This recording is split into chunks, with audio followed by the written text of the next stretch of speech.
An individual we are also very privileged to call an Indiaspora Founder Circle member, Frank Islam. Frank is an incredible philanthropist and entrepreneur. He's an avid writer, has a special commitment to civic, educational, and artistic causes. Frank, I'd like to invite you up to the stage, turn it over to you to tell us more about your incredible story.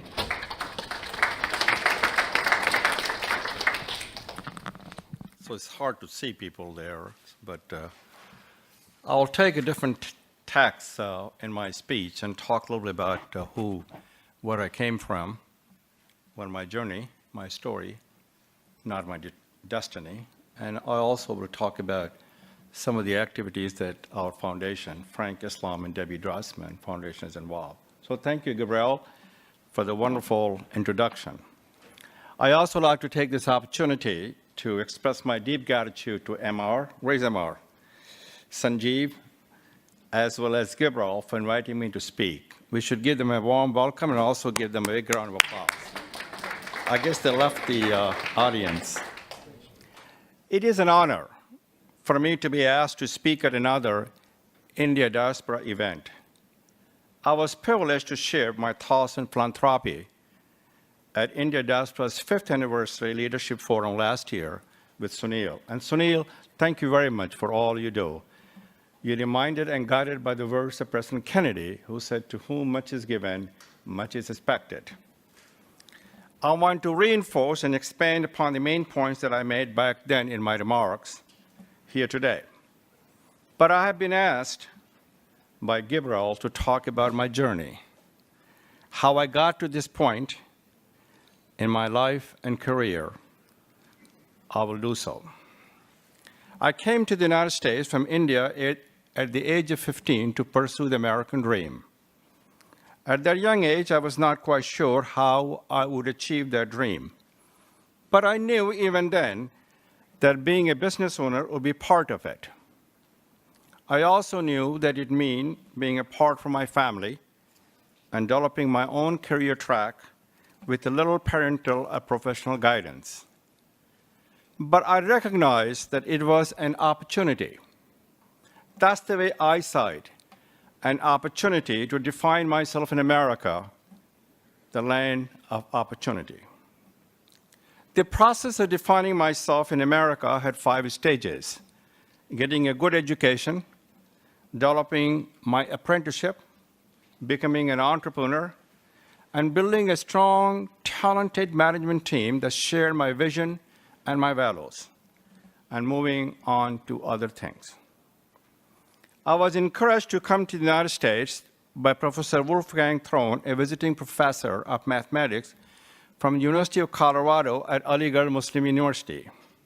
He saw potential in me and asked me to apply to University of Colorado to get the quality of education required to be successful in the emerging field of computer science. I did, and I was accepted. And I went on to get a bachelor's and master's degree from computer science from University of Colorado.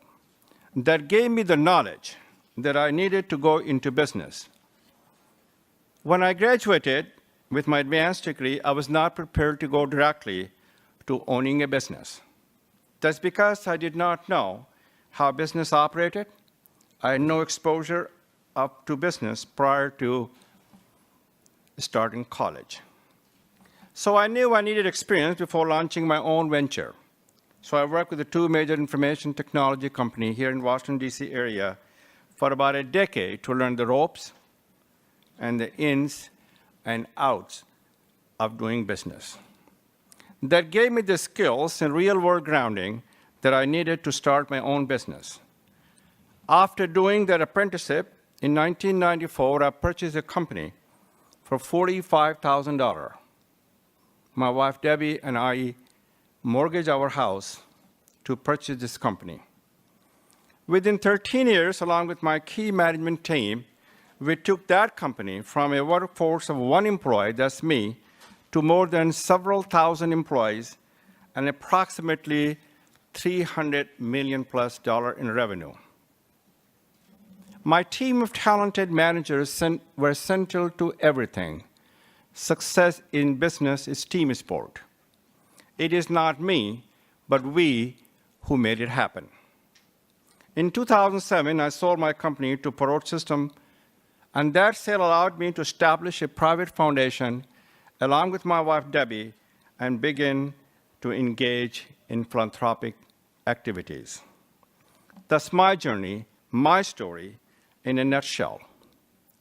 But as all of you in this audience who have made your own journeys, my journey was not a straight line.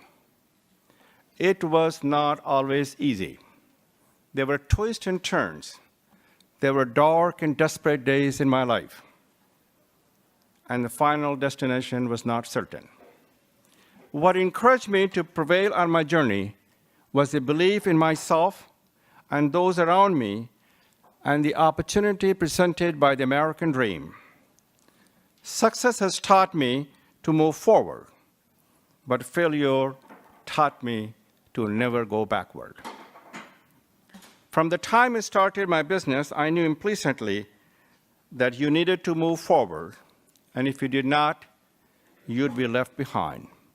In other words, I was purpose-driven. That's the same perspective that I have brought to my philanthropic involvement. Let me say this. My journey can only happen in America. It is America's inclusiveness and openness that provided me the letters of opportunity to succeed. These are the strengths and the values and the qualities of America that all of us can proudly and truly embrace. Let me shift my gears and move from my personal journey to focus on philanthropic engagement. It's much more rewarding to give and share than making any money. I'll begin by quoting President John F. Kennedy, who in his first inaugural address famously said, "Ask not what your country can do for you, ask what you can do for your country." For we Indian Americans, President Kennedy's request should be modified to state, "Ask not what your countries can do for you, ask what you can do for your countries." As the members of the Indian diaspora, we recognize dual obligation in the goals of this organization. These goals call upon us to collaborate, to forge stronger bonds between India and the United States, and to build stronger capabilities in both countries. The third goal of India Diaspora reads, help underprivileged Indian Americans and Indians by redefining the philanthropic model to promote more effective ways to donate money, services, and time. In my opinion, the best thing we can do to redefine that model is to engage in what I call purposeful philanthropy. But philanthropy takes many forms. The philanthropy that is of a pivotal importance, in my opinion, is the power of purposeful philanthropy. Purposeful philanthropy is making investment directed at creating a difference in the pivot point areas that matter to the future of society. The returns on those investments are changes to conditions and are the creations of individuals who will become change agents to address those conditions. There's a distinction between the purposeful philanthropy and charity. The distinction is a critical one. The focus in charity is to provide a handout. The focus in purposeful philanthropy is to provide a hand up and to enable and empower people by giving them a helping hand. There certainly must be charitable support and assistance to address the needs of the socially and economically disadvantaged and natural disasters. Considering the hurricanes last year and the wildfire this year here in the United States, and the flooding in Bangladesh last year, the dust storm in northern India this year, the importance of generous charitable giving to well-recognized groups such as the Red Cross, the Salvation Army, the Doctors Without Borders, and local nonprofit becomes evident. Charity as the sole means of philanthropy, however, has serious limitation. It does not get at the root cause, nor change the underlying reasons for the need for the charity. By contrast, purposeful philanthropy concentrate on improving circumstances and conditions.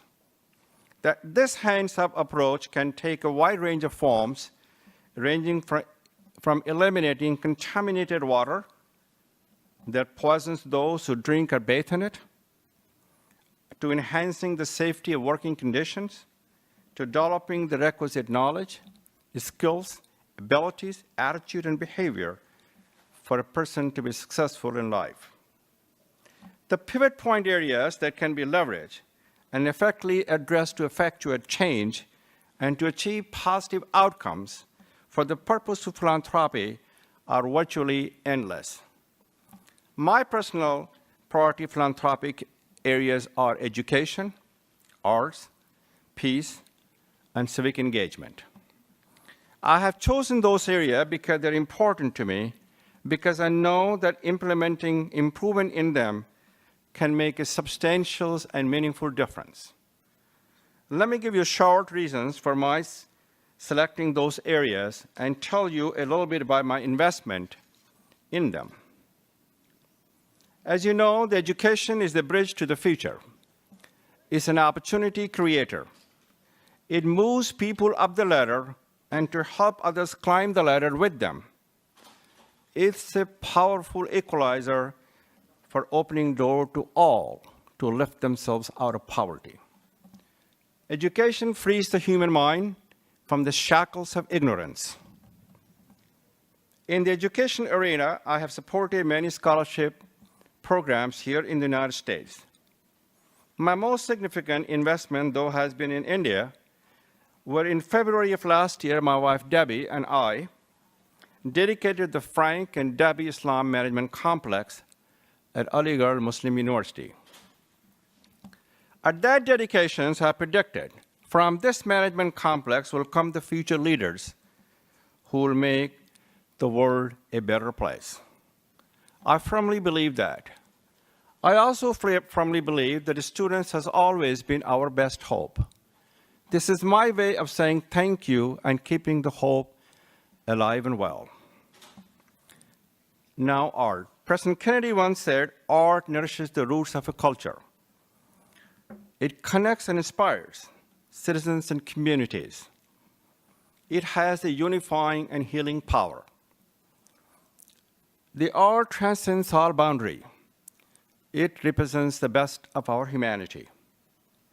I agree with President Kennedy's perspective, and that is why I agreed to serve on the board of the Kennedy Center for the Performing Arts and to invest in its program for the Kennedy Center for giving them several $1 million to Kennedy Center. Now, world peace. We are living in an increasingly dangerous world and turbulent times. World peace is essential for the future of this planet. There is a much deadly conflict now and threats of it around the globe, which must be controlled. Recognizing that, my wife Debbie and I support the U.S. Institute of Peace by giving them a very generous contribution, and the Woodrow Wilson Center, both of which bring scholars and practitioners to develop programs to try to find peaceful means for conflict resolution. And the free press. The free press is one of the defining qualities of a healthy democracy and a means for promoting civic engagement. The free press is a cornerstone of a democracy. It is the pillar of a democracy. Recognizing this, my wife Debbie and I are supporting Alfred Press Friendly Partners, a scholarship to bring experienced journalists from India to work at a newspaper here and study at the University of Missouri School of Journalism. That's a brief summary of some of my philanthropic engagement in areas that are most important to me. I would now like to shine a bright light on an area that needs much more attention in terms of philanthropy. That is the support of the democracy itself. In this 21st century, democracy is descending and autocracy is ascending, not only here in the United States, but around the globe.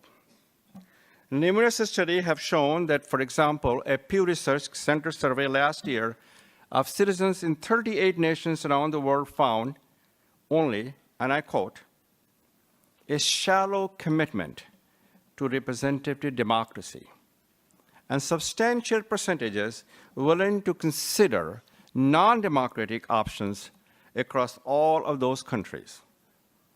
Let me bring it up close and personal by focusing on the two countries of our shared heritage and shared history, that's America and India. India and the United States are the world's two largest democracies. These are the values that bind us together. Active and engaged citizenship is essential to keeping those democracies vital and vibrant, and exemplar for democracy worldwide. The Pew study found that in the United States, 40% of the respondents were fully committed to representative democracy. 46% were less committed, and 7% preferred a non-democratic options. That's not very good, but it is exceptional compared to the findings for India. The Pew study disclosed that all of the countries surveyed support for a strong leader who's unchecked by the judiciary or parliament is highest in India. Only 8% of the Indian respondents were fully committed to representative democracy. 67% were less committed, and 9% preferred a non-democratic options. The Pew finding, in conjunction with other studies that I have reviewed, indicate that citizenship support is eroding in these democracies rather than increasing. That's very scary for the future of the US, India, and the world. And that's the reason that at the beginning of this year, I established the Frank Islam Institute for the 21st Century Citizenship. The mission of the Institute is to provide a wide range of assistance and support to promote the 21st century citizenship with a particular focus on civic learning and engagement for youth in disadvantaged community. The Institute has been launched this year with the publication of monthly newsletter. Next year, the Institute will make awards to middle school teachers across the United States. It will move forward from there to work in collaboration with other organizations here in the United States and India to seek joint solution for the civic engagement deficit. As I near the end of my remarks, let me emphasize that I have highlighted the areas of democracy and describe my 4 pivot areas: education, arts, world peace, and civic engagement for purposeful philanthropy for illustration purposes only. Each and every one of us must choose the area or areas that matter for our philanthropy. The essential thing is to make that choice and to invest. The size of the investment is not what counts. The act of investment is not just financially, but also in non-financial aspects such as giving time, talent, and ideas, or being a volunteer. In closing, I would be remiss if I did not identify one final approach to charity. That is hands off. This approach is driven by what I call an edifice complex, the desire to get one's name on a building, such as a temple, or mosque, or church, with little concern for what is being done there to improve the lot of the community or citizen in which it resides.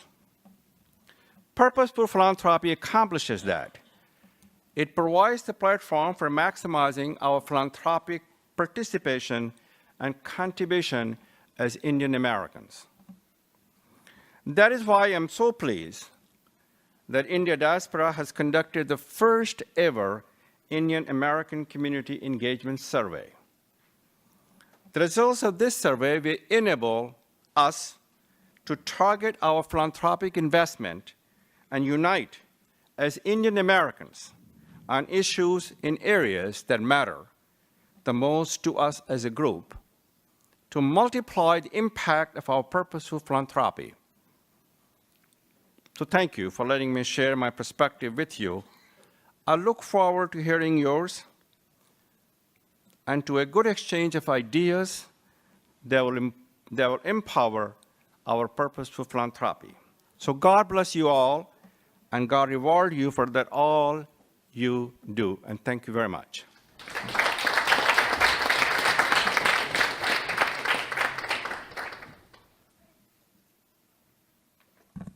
Thank you, Frank. It was really inspiring, your dedication to philanthropy.